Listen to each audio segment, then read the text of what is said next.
Dans le cadre d'Accès OBN, on reçoit plusieurs invités qui gravitent dans le monde du tennis, mais aussi à l'extérieur du tennis et qui y touchent. On va recevoir du monde d'un peu partout, de différentes industries. Et aujourd'hui, j'ai la chance, Charlotte et moi, on a la chance de recevoir un talentueux artiste. Éric Sivigny, merci de te joindre à nous. Le monde ne le savent peut-être pas, mais en tout cas, et moi, ça me fait plaisir de le dire.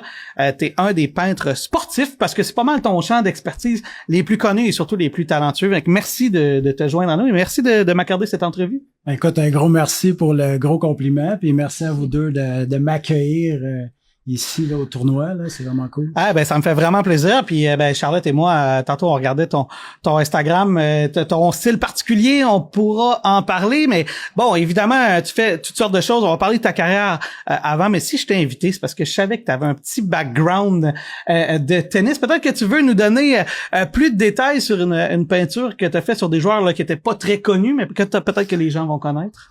Au niveau du tennis, tu vois? Ouais. Pas connu. J'avais fait une Federer pour tournoi des célébrités là, qui était au Sunny Sport à Boucherville il y a quelques années. Et puis pour un de mes bons amis, Nino, je lui avais fait une belle toile de Federer et Nadal. Les deux sur la même toile, là, deux inconnus là, qui se confrontaient.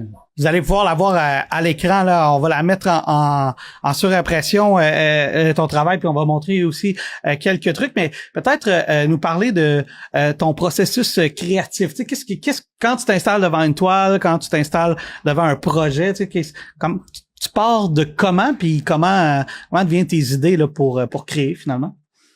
Souvent, c'est l'inspiration de ce qui se passe. Ça fait 10 ans depuis cet été que je peins, puis là, ça fait 10 ans que je suis dans le sport, là, les toiles sportives. Fait que c'est sûr que j'écoute les petites émissions d'infos de sport le matin, je m'informe beaucoup de ce qui se passe. J'ai joué au hockey toute ma vie, j'aime tous les genres de sport. Donc, il y a des saisons, les saisons de hockey, saisons d'été, quand c'est du tennis ou quand il y a du hockey, je vois ce qui se passe, c'est en voyant les événements, en voyant les joueurs, c'est là que ça vient me chercher. Moi, je travaille beaucoup le mouvement. Fait que, quand je vois des beaux mouvements, là, des beaux coups, des beaux smashs ou un beau but au hockey, là, c'est là que l'image vient se faire dans ma tête automatiquement. Puis là, je la vois automatiquement sur une toile où je vois vraiment ce que je veux faire puis où est-ce que je veux aller. Fait que tu pars pas d'une photo, là. Tu pars de ta tête, de ce que tu imagines du mouvement, puis tu pars de là. Tu pars pas nécessairement d'une photo, là. Ça va dépendre des projets. Mettons, si c'est moi qui veux le faire par moi-même, je vais partir d'un sketch, je vais faire mon sketch. Mais quand un client veut que ça ressemble à tel joueur ou j'ai pas le choix de m'inspirer de photos, pour être le plus près possible. Si je fais un Federer, faut pas qu'il ressemble à Nadal, justement, là, faut que je m'inspire de photos, là. Moi, je me demande, est-ce qu'il y a un projet ou une toile en particulier qui est vraiment mémorable pour toi, qui a un souvenir spécial qui t'a marqué à travers... Je sais qu'il y en a probablement eu plusieurs. Effectivement, il y en a beaucoup. Hein. Est-ce qu'il y en a une ou quelques-unes qui sont plus uniques selon toi? Je te dirais que celle qui a vraiment comme un peu plus propulsé ma carrière, c'est que quand j'ai décidé de m'en aller plus vers le sport... c'est un de mes amis là qui m'avait demandé une toile de hockey là, de lui là, de son visage, son village natal là, tu sais, scène extérieure. Là, j'avais fait ça, puis là je dis là, il y avait une belle réception des gens, tu sais, puis là je lui dis faut que j'aille plus dans le sport, tu sais, j'ai tout le temps voulu faire du sport, ça donnait pas. Puis là j'avais fait c'était la série de la Coupe Stanley, c'était Vegas qui était en finale. Puis t'avais Tom Brady qui était en finale au football aussi, tu sais, c'était pas mal en même temps. J'avais fait une toile de Brady puis une de Fleury. Puis celle de Fleury a vraiment pogné. Puis tu sais, j'ai un de mes chums qui s'occupait du tournoi de Marc-André Fleury à Sorel. Puis il me dirait que si tu peux en faire une de Fleury, il dit ça serait hot pour son tournoi. Je dis OK, je t'en fais une, mais il faut qu'il signe. Il dit OK, pas de problème. Fait que j'ai fait une toile de Marc-André justement, puis j'ai eu la chance de le rencontrer, on l'a fait signer. Wow. Puis là, à partir de là, tu sais, avec les réseaux sociaux, là, ça s'est enflammé. Puis là, j'ai vraiment pris le goût, là, tu sais, encore plus de rencontrer des joueurs comme ça, là, c'est magique, là. Puis est-ce que c'est toujours quelque chose que tu as fait à temps plein? Parce que je pense un petit peu au tennis puis à la peinture. Alors, j'imagine que c'est des carrières qui sont très difficiles à percer et à faire de l'argent, un peu comme quand t'es pas dans le top 100 au tennis. Est-ce que tu étais capable de vivre de ça depuis longtemps? Est-ce que c'est quelque chose qui s'est développé pour toi de pouvoir vraiment te dédier à ton art? Tu sais, ça, j'ai eu le coup de foudre assez de bonheur. Là, à 14 ans, là, j'ai mon oncle qui est arrivé chez moi avec une grosse boîte de comic book, là, tu sais, les bandes dessinées américaines. Là, je me suis mis à dessiner des super-héros, puis là, j'ai trippé, puis à partir de là, tu sais, j'ai commencé à faire déjà à de jeune âge, à faire des contrats ici et là, tu sais, puis je savais à 14 ans. Ah ouais, je savais que c'était là que je m'en allais, là, tu sais. Puis de fil en aiguille, tu sais, j'ai étudié pour tu sais, je faisais des caricatures dans le journal local, tu sais, c'était beaucoup de la pige, mais dès à l'âge de 20 ans, là, j'avais réussi à rentrer chez Sinor Animation, parce que j'ai commencé à faire de l'animation, parce que j'ai commencé à travailler avec Caillou, justement. Puis là, ben là, c'est ça, tu sais, Caillou, il m'a pris 20 ans de ma vie, fait que j'étais à temps plein dans l'illustration, puis là, j'ai lâché justement l'illustration pour m'en aller comme peintre à temps plein, parce que ça faisait une couple d'années que je faisais les deux, mais là, je voulais vraiment m'en aller comme peintre à temps plein, puis là, ben j'ai juste fait le saut. Puis, donc, c'était ton objectif ultime d'être peintre à temps plein ou ça c'est juste... Non, ben, j'ai toujours su que j'étais pour être dans l'art, que c'était l'illustration, la peinture. Je savais que c'était ça. Je pouvais pas dire exactement c'était pour être quoi. Mais à un moment donné, là, j'avais fait peut-être une session au cégep, là, puis j'avais touché à la peinture, puis c'était vraiment comme du freehand, là, tu sais, du laisser aller. J'avais tripé sur le feeling de te laisser aller, tu sais, de vraiment, là, tu sais, c'est comme quand tu joues au tennis. Nous, on se regarde et on pense à la même chose. Tu ris, là, j'ai des frissons quand on parle, là, mais c'est ça, tu sais, de peindre, puis j'aime peindre, là, je fais des plus petits formats en ce moment pour les contrats que j'ai, mais j'aime faire du grand format, parce que justement, tu sais, t'as comme, tu dis, là, tu sais, du tennis, là, tu sais, c'est ça, je pense, mais, tu sais, de peindre, là, puis de ton revers, il est pas pire. Non, mais c'est ça, mais tu sais, puis je veux, tu sais, Caillou, j'étais très méticuleux avec mes toiles de sport, tu sais, il faut que les visages, ça se ressemble, c'est méticuleux, mais j'essaie de plus en plus de vouloir aller vers du grand format avec plus de la gestuelle, tu sais, vraiment le plus, là, du pitcher de la peinture, puis tu sais, vraiment, là, les mains puis tout, puis justement, tu sais, pour aller chercher le côté brut en dedans. Mais je pense que tu me parlais justement de ça, que c'est sa marque de commerce, un petit peu les... Mais le mouvement, parce que c'est un peu ce qu'il fait, tu sais, puis je connais un peu ton travail parce que ça fait déjà un bon bout que je te connais, que je te suis, et c'est vraiment caractéristique. Peut-être que tu veux en parler. Les lignes qu'on voit très clairement, qui représentent un peu du mouvement, c'est un peu ta signature là, visuelle. Tu sais, comme je disais, tu sais, j'ai fait du sport toute ma vie, tu sais, fait que du sport, pour moi, il faut que ça bouge, tu sais. Souvent, on va voir tu sais, j'ai rien contre certains artistes qui font de l'art sportif, mais souvent, tu sais, ils vont faire un joueur, mais tu sais, c'est comme figé, là, tu sais, ils bougent une photo, pas. un portrait assis. Tu sais, ils sont excellents, c'est des artistes hors pair, ils sont super bons, mais moi, ça vient pas me chercher. Tu sais, c'est du sport, il faut que ça bouge, là, tu sais. Puis moi, j'ai besoin, quand tu rentres dans la pièce, tu vois ma toile, mais là, tu as l'impression que ça bouge, que ça vibre, tu sais. Puis il y a différentes façons, comme il expliquait, j'ai des lignes, mais c'est juste à partir, dès le départ quand je prépare ma toile, déjà en partant, tu sais, je vais mettre un gel spécial, puis je donne déjà une direction à ma toile, tu sais, avec le pinceau. Fait que quand je peins par-dessus ce gel-là, on voit déjà, tu sais, il faut que tu sois près de la toile, là. Mais dans mes coups de pinceau, tu vois déjà une direction de mouvement.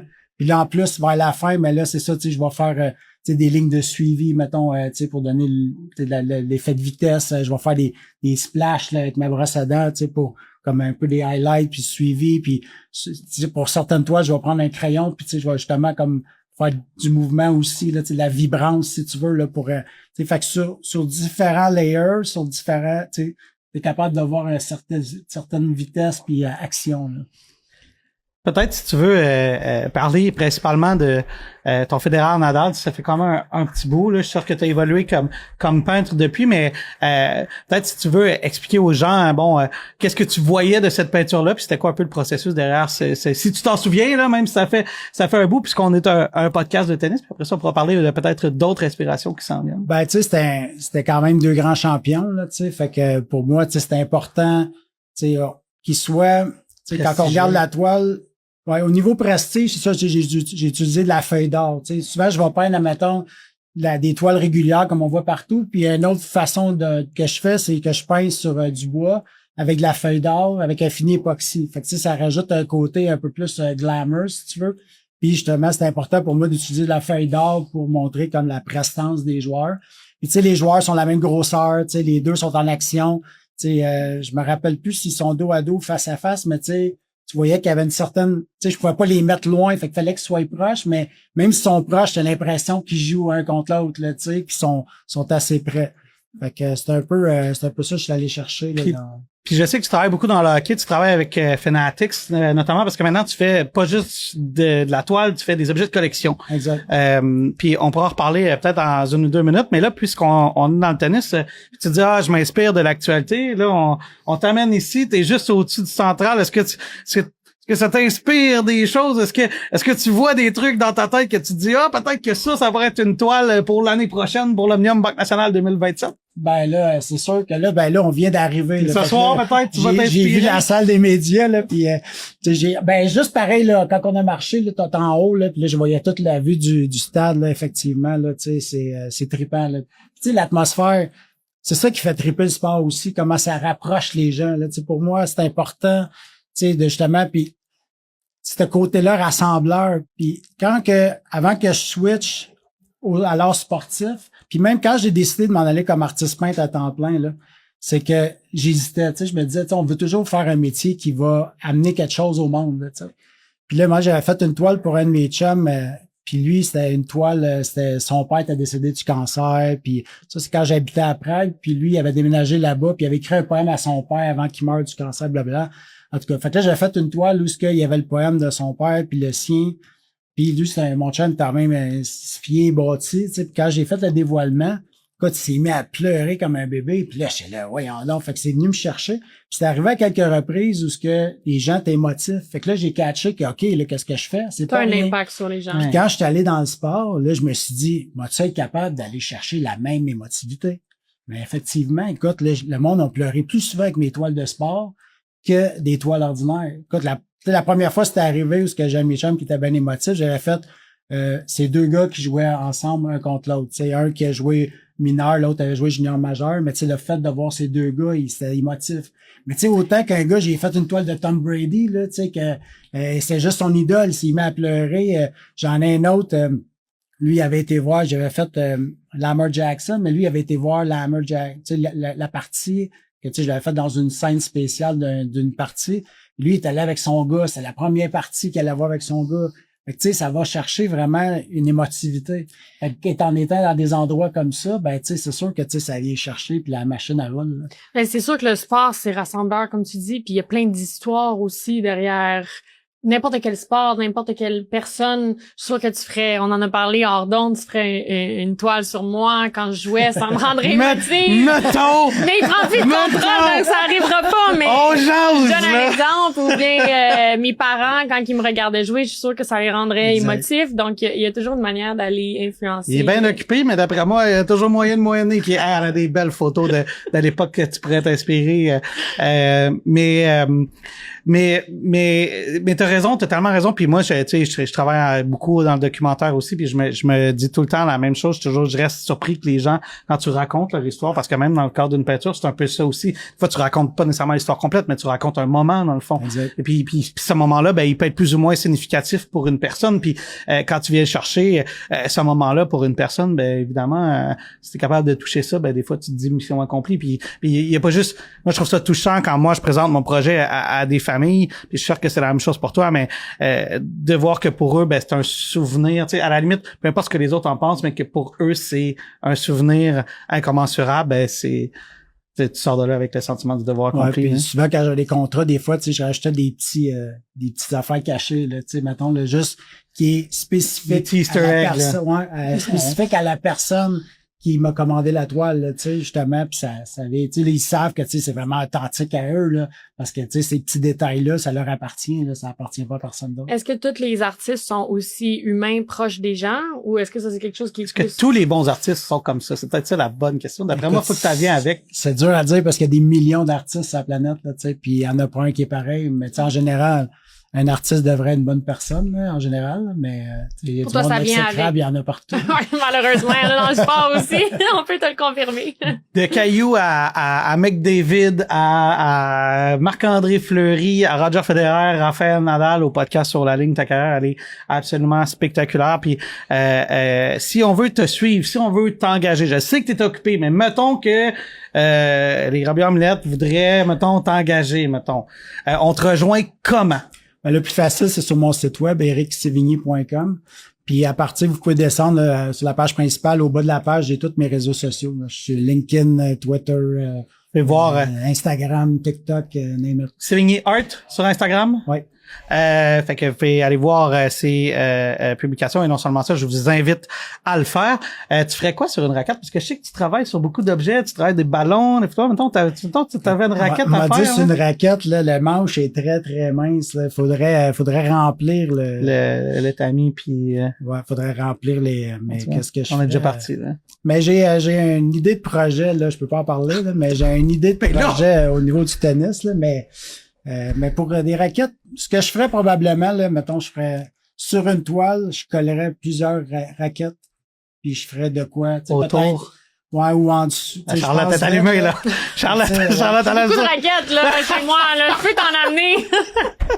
Non, quelque chose un peu comme, qui serait un peu sculpture toile, là, si tu veux. Parce que, tu sais, soit qu'on voit l'image en arrière ou, tu peins tout, tu colles les raquettes, tu peins tout en blanc, puis tu peins par-dessus tout ça. Fait qu'il y aurait un peu de mix des deux. Quand on fait un deal.